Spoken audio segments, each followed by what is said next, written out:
Hello and welcome back to Intelligence Dive. My name is Pranav Sisler, and alongside me by way of the internet is Ben Alexander. And today we wanted to talk about how our EPQs have, what our EPQs are about and why we've decided to do them. So if you'd like to start, Ben. So I actually taken my EPQ a year later, so it's still in very early stages. So I'm still currently writing it. However, the question I'm answering is, can we use AI to help policing? And the reason why I did this, I took a course earlier on this year, and it had a small subsection of how we use AI in policing.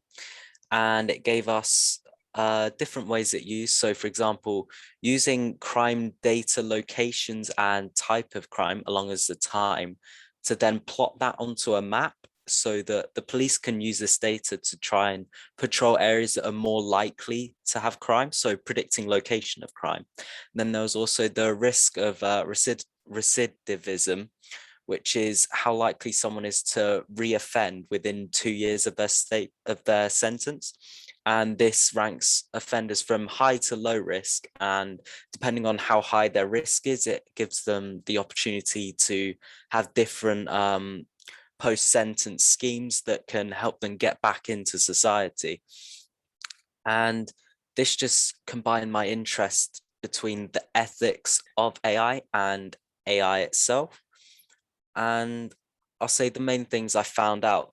I did 2 case studies, one in Durham using the HART system, harm assessment risk tool, and one in LA, which was the Compass tool. And what I found, which surprised me the most, was in LA, 42% of Black people were labeled high risk reoffenders, but believe it or not, only 22% were white. And I delved deeper into this, and I found that the cause for this was the questions they were asking. And they essentially they asked the criminals to fill out a questionnaire. It's 120 questions long. And a lot of these questions were essentially asking, are their family members in crime? Have they ever committed like large crimes? Have they ever planned to be in a gang? Have they ever been in a gang? So it was questions that were very discriminatory towards Black people. And the AI then used this, and it was giving very, very accurate, since it did fit the data set well. However, due to the very biased input questions and the previous data, obviously in the States being biased against Black, it gave very, very biased outputs towards Black people. And they never actually they tested it privately, meaning they can come with any conclusion they want and no one can say against it because it was done privately. So when it was publicly investigated and this came out, the system got scrapped. And in Durham, they've done it a slightly different way. They've done it based in conjunction with sentencing officers. So this is more of a tool rather than something to depend on. And this has better success because rather than using it to decide the risk, they're using it to decide whether they get onto the checkpoint scheme, which is where they get lower bail. Like they have more of a chance to get back into society earlier and more thoroughly. So yeah, that's generally what my EPQ is on. And yeah. So obviously this poses a few questions of how is something like this going to affect future generations of people? Because you have, so say if we take historical data and say Black people are more we'll say likely to reoffend, right? If that's what the data suggests. Then if we are simply basing future policing and future judgment off of past data, how can we ever expect this trend to change? Because if you take all of this past data that is in one certain way of Black people reoffend, whereas white people don't as much, how will, and all future judgment will be based upon how based upon this past information. How can we decide that this little set of information that we have maybe over the last 50 years, how will that decide the next 100 and 150 years? Because you don't expect these things to just change, because you're going to get a repeating judgment based upon the past. So Yeah, what's your so response to that? so like any machine learning algorithm, it learns from it's constantly learning. So they can put in the risk score, and then later on, after the 2 years are up, if they haven't reoffended, then they can say this was a correct judgment. If they have reoffended, they could, and it said it was low risk, then they could say this is an incorrect judgment. And that means that the algorithm is constantly learning. And also the whole system itself, the interaction between the parole officers and the heart tool, the interaction is constantly developing, meaning that they that as the tool develops, then so can the reliance on the tool develop more, so there's even less human interaction. And yeah, the algorithm just constantly learns on the data that's being processed through it. I believe that that is like extremely risky, and there are some jobs, in my opinion, that can't be solved by AI, and this is one of them, because you have so many factors that can change and so many things that vary between cases and between people, that only someone who has like a human connection to these things and can view someone's like personal life and talk to them and have a logical understanding of how they will react in the future, only they can give judgment, in my opinion. Because if we were to go off of past data and all future judgment is based upon this past data, we're just going to get an never-ending cycle of repeated same statistics of this many people reoffend, so they immediately put this group of people in jail for longer, whereas these other people don't. And maybe this might lead the machine learning algorithm to change. But how can we, if once we've already given judgment saying that these people have to be there, be in prison for longer, because they're people of the same background have done it, have all reoffended.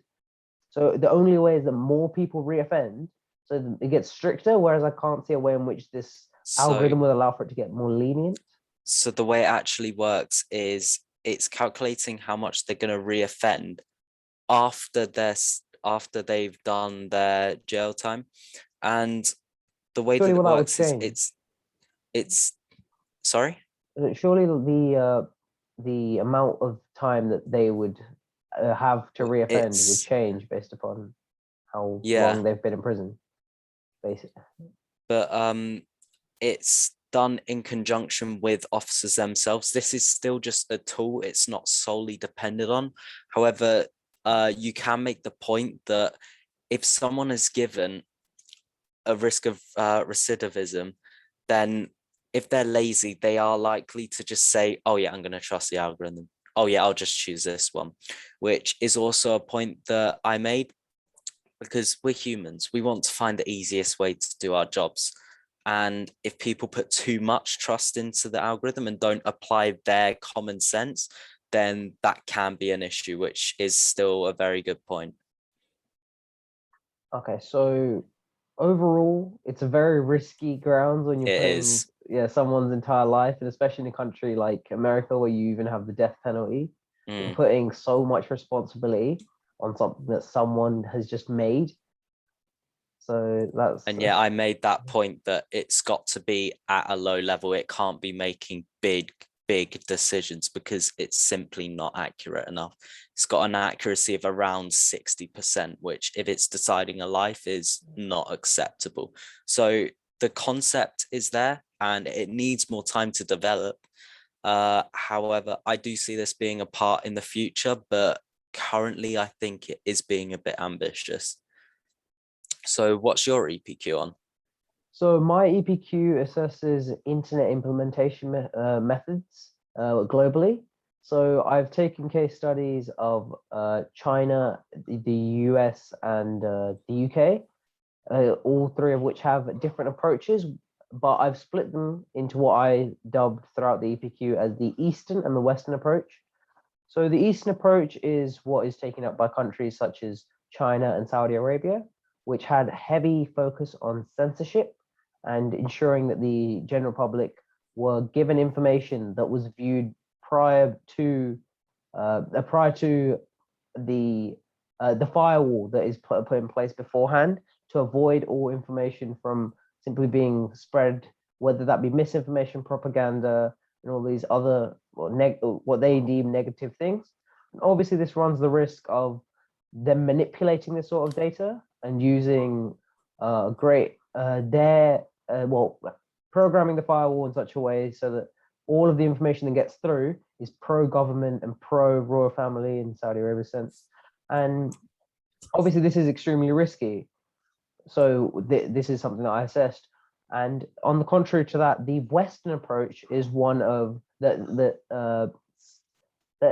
has greater importance for freedom of speech and takes a greater stance on allowing everybody to have a more expressed opinion, but this leads to huge misinformation throughout media and leads to so much hatred amongst communities and can be manipulated by other countries that have agencies that are, say, making Twitter bots and all these other dangerous things that could be going on. So my EPQ assesses these two methodologies that various countries have chosen, and using these the information that we've learned from these two different banks of data, we can make smart decisions on how we choose to implement the internet into rapidly developing countries. These for my EPQ, I took India and Nigeria as my two examples of countries that are gaining wide-scale internet access. And in doing so, it's vital that we make sure that all of the internet that is being used in these areas is governed properly to avoid this recreating the same issues in the Eastern or the Western approaches. So if you were to implement one of the two systems, if you had to make a combination of the choice or had to stick with one side into a completely new country, which choice would you go for, the Eastern or the Western, and why? So my EPQ pretty much says that I greatly appreciate the efforts made by the Eastern approach, because the Eastern approach has far more regulated ways in which people communicate to avoid all of this great teenage depression and all of these bad things that come along with granting people the ability to do whatever they want on the internet. There's so much abuse that's blocked. There's so much illegal activity that is prevented by having a censored internet, and all of the like the black market, the dark web, all of these things are blocked heavily and are impossible to get access to in these countries that employ such a methodology. Whereas the amount of cybercrime that takes place in the UK and the US is at such a level where you don't want to run that sort of risk ruining the youth of your brand new country when you make something like this. So although you can commend the freedom of speech aspects, and I do respect that, and I've spoken about that in my EPQ, I do believe that the Eastern approach provides a far more well-rounded way of dealing with all the possible pushback that you could get by just letting everybody use the internet however they want without any regulation. But aren't there ways to bypass this, especially with things like VPN, being able to set your IP as in a different country, therefore getting access to their internet with their regulations? Is that not a way to bypass that system? So one of the big things that I saw whilst researching China was that the internet service providers themselves have blocked the usage of VPNs and other such add-ons that allow you to change your location.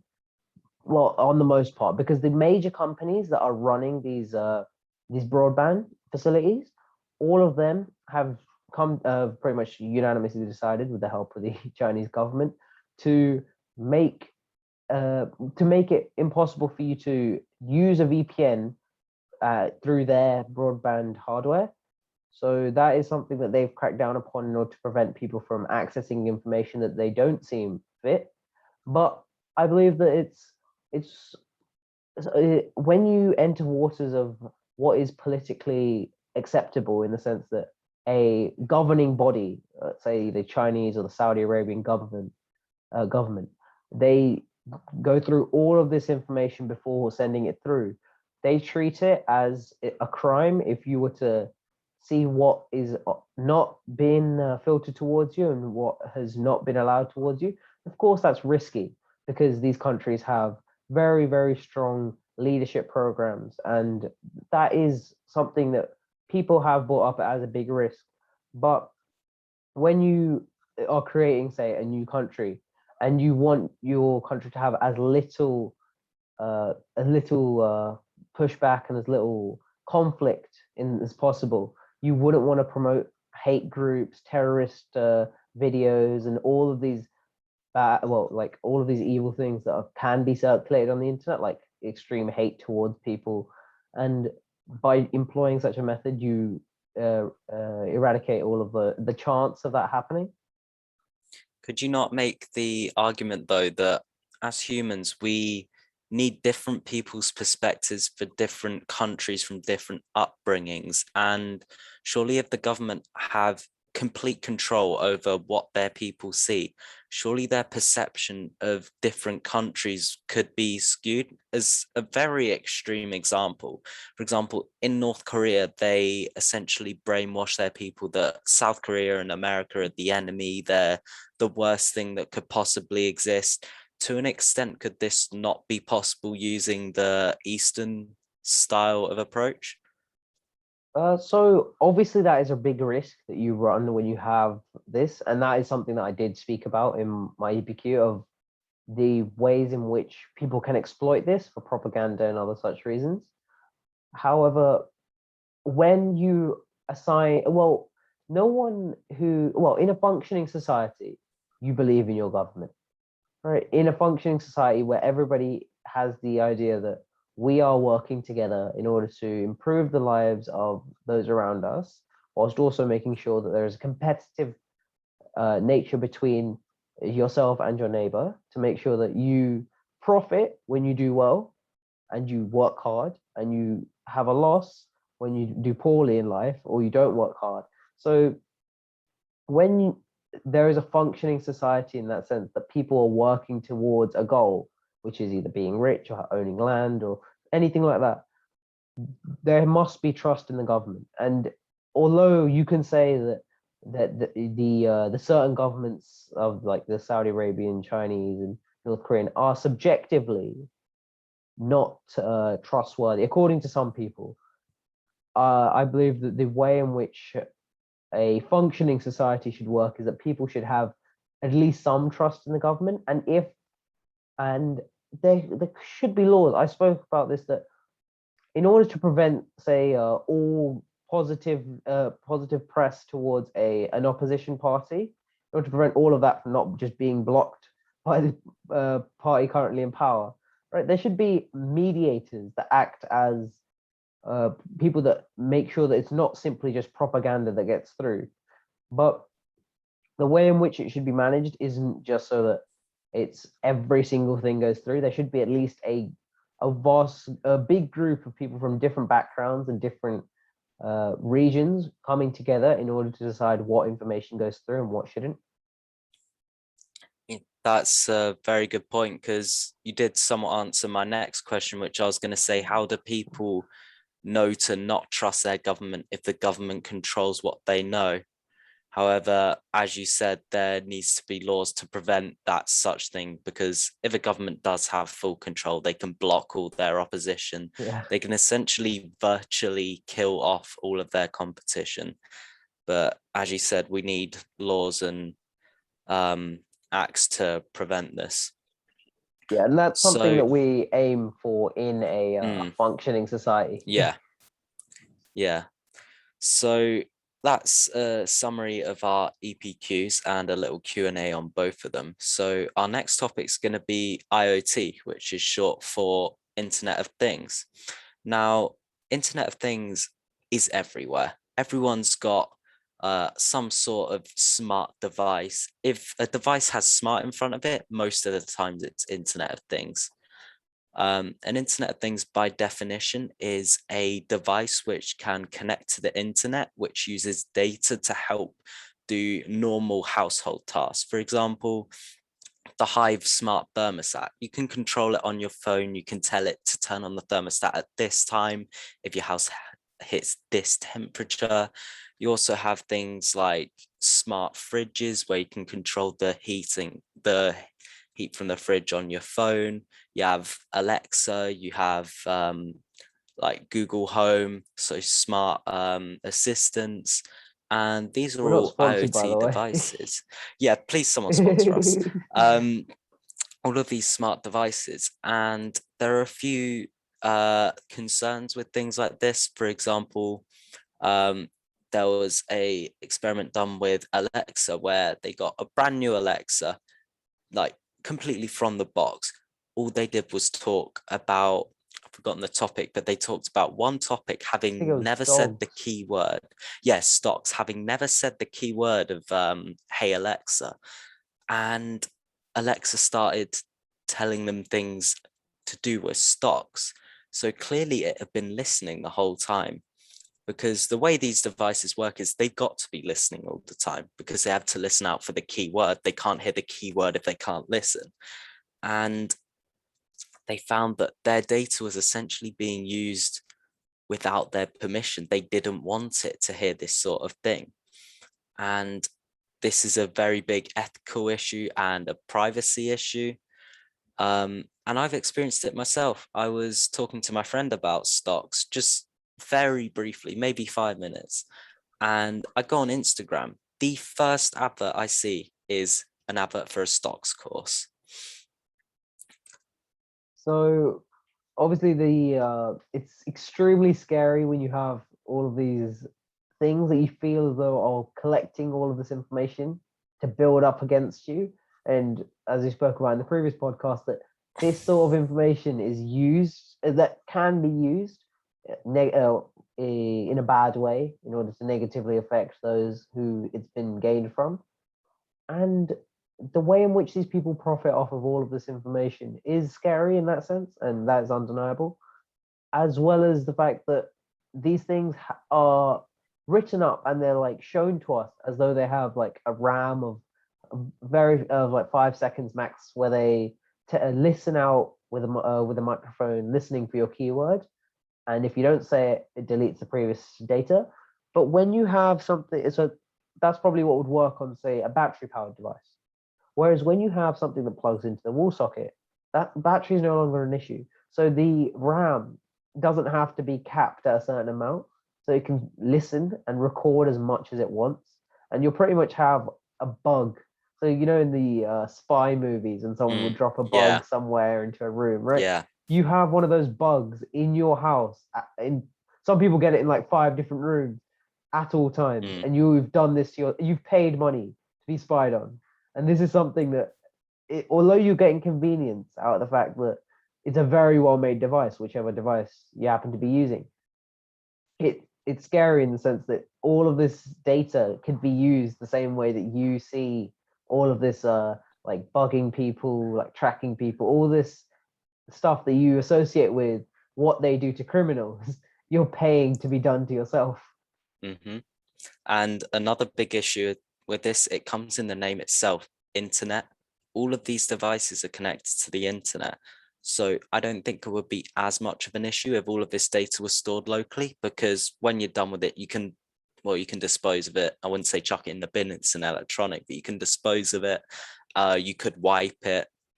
However, when these are all connected to the internet and connected to each other, for example, being able to control smart lights through something like an Alexa, which will use your home Wi-Fi, then this means that they can start to build a digital portfolio of you, which when given to the wrong people, they will know what time you sleep, what you eat, what have you been up to. It's essentially, as you said, a bug in your house that can give the internet all of your data and everything you've been up to.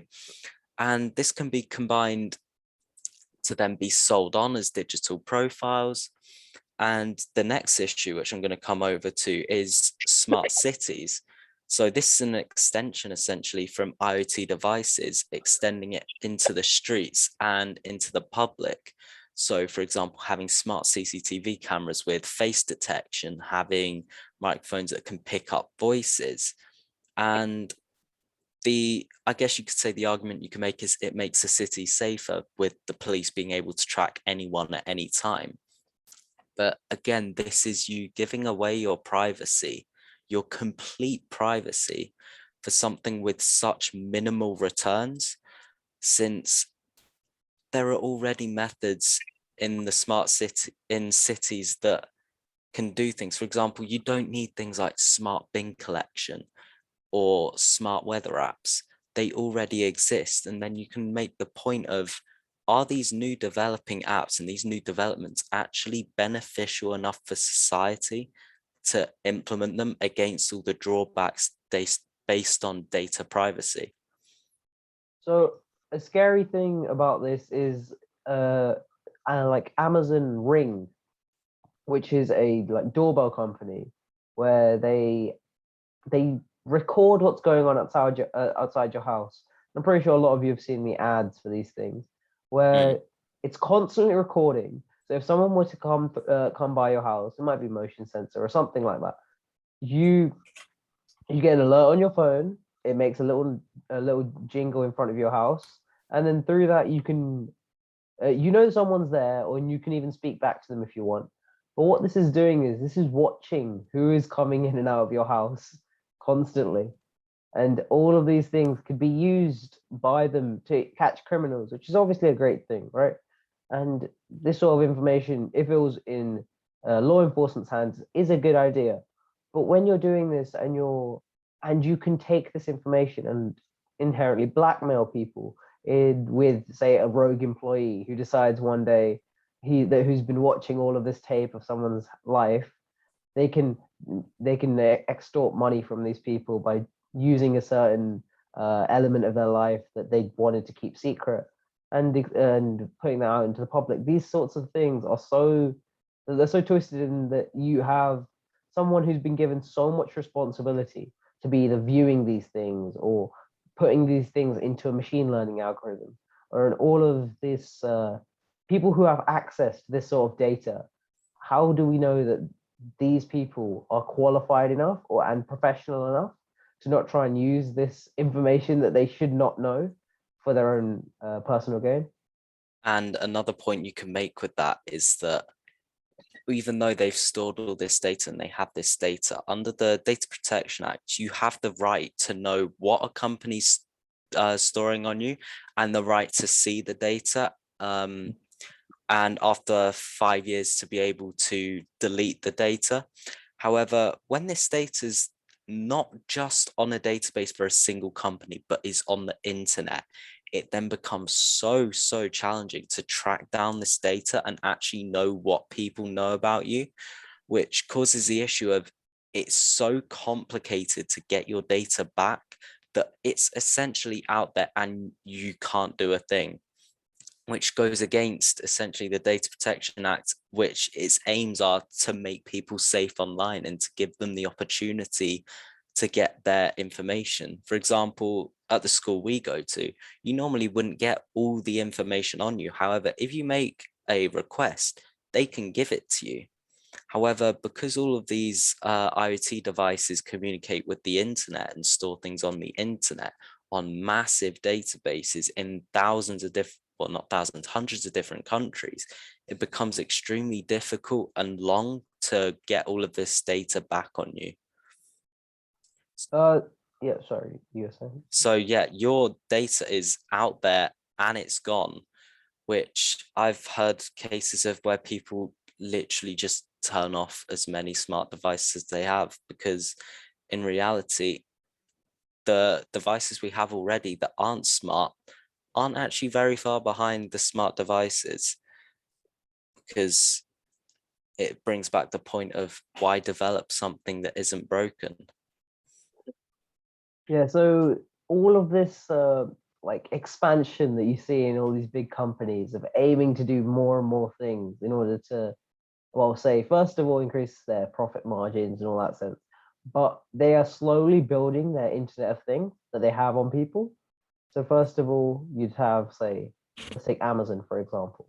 All right, they know what things you like because they can see the information based upon stuff that you've bought. Then they develop Alexa that sits inside your house and can listen to what you want so that you can then decide, okay, I want to buy this, right? And if you're talking to someone, okay, I want to buy myself like a grill or something. And then these guys constantly listen to you buying a grill. First thing that happens when you turn on your laptop and look up Amazon, there'll be a grill. And if they can target their sales, they can do all of this stuff based upon this information. Add to that that they've developed a video streaming service, Amazon Prime. So that information as well, the stuff that the movies that you watch, all this stuff is tailored to you so that you can purchase more stuff from these people. And as I don't know whether or not people like that in the sense that everything has become so much more convenient because before you'd have to search for ages before you could find a good movie, or you'd have to scroll down through like so many Argos catalogs before you could find a good grill. But now, because of these ways in which they've rapidly made it easy for them to access, you've given so much of your like privacy and rights to a company. You're benefiting because you are enjoying all of the rewards that this does give you. But the ethical question of how do we know that they are managing our data well comes in, especially with this tired old legislation that quite frankly does not work in some as when the people that have written this have no idea of much how much of an impact these laws could have if they were implemented correctly. And I think, yeah, a very good way to sum that up is when you enter the world of smart IoT devices, you're selling away your data to big companies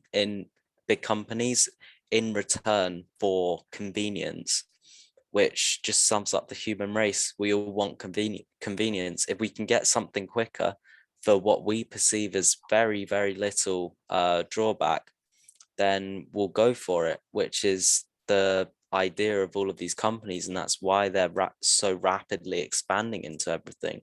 For example, I'm not sure what the first smart home device was, but as soon as one was developed, every other tech giant, Alexa, Google, straight onto that development program because they see the opportunity for more data.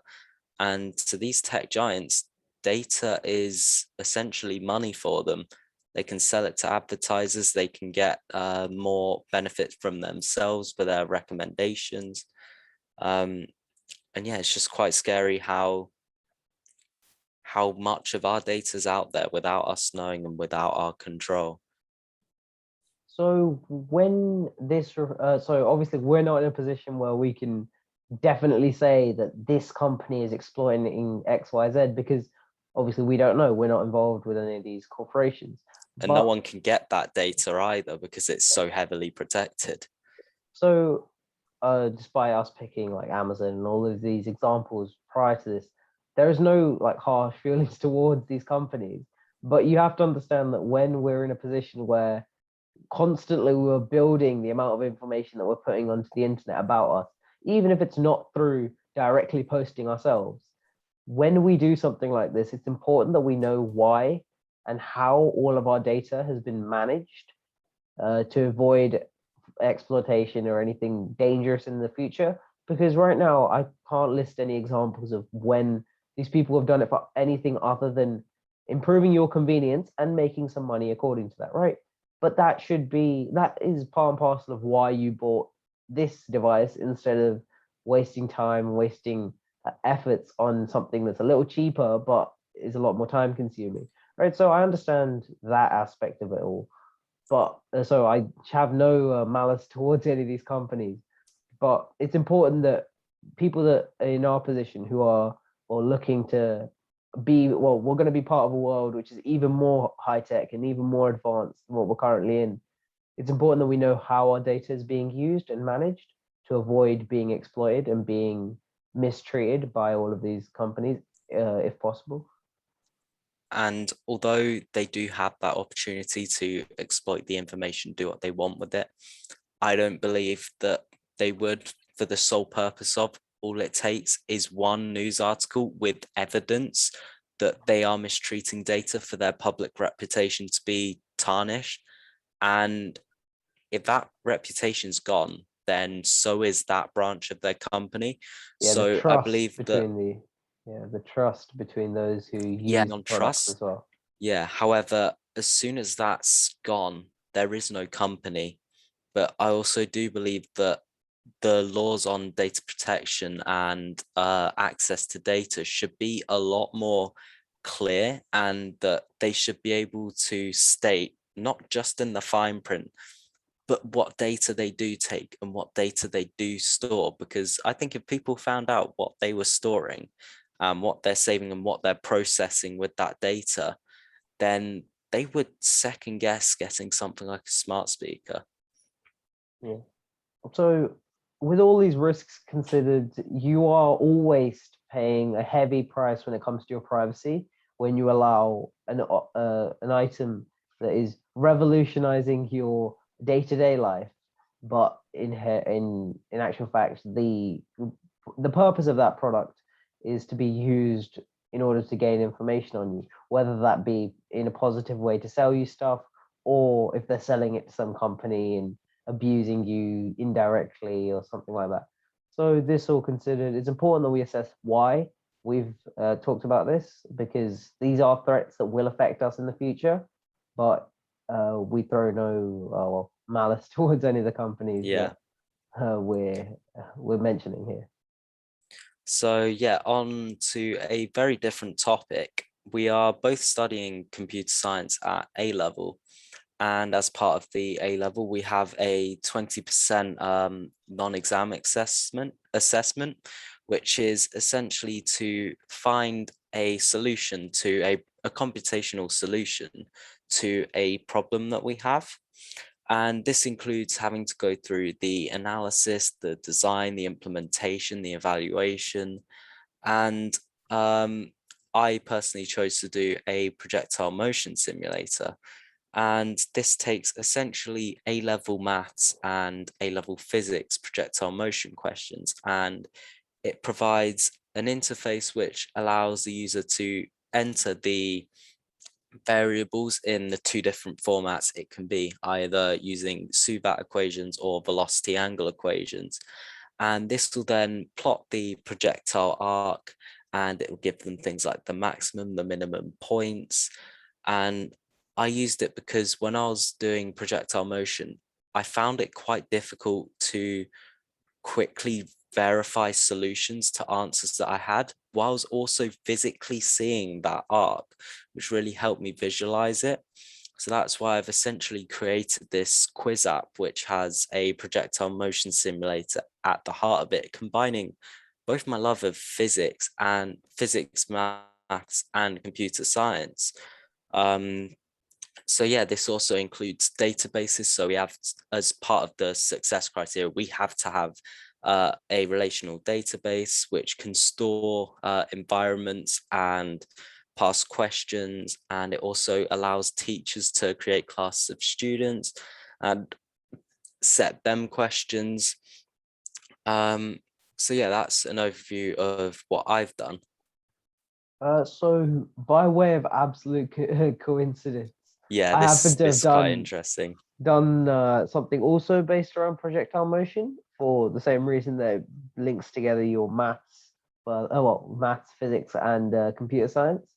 So I've decided to build a projectile motion calculator that actually takes all of the information that you'd normally be given in an exam question of your horizontal component of speed and all of these things, and then using it in order to output those the values that you're missing, as well as draw the velocity time graph, acceleration time graph, and the displacement time graph for both the horizontal and vertical components.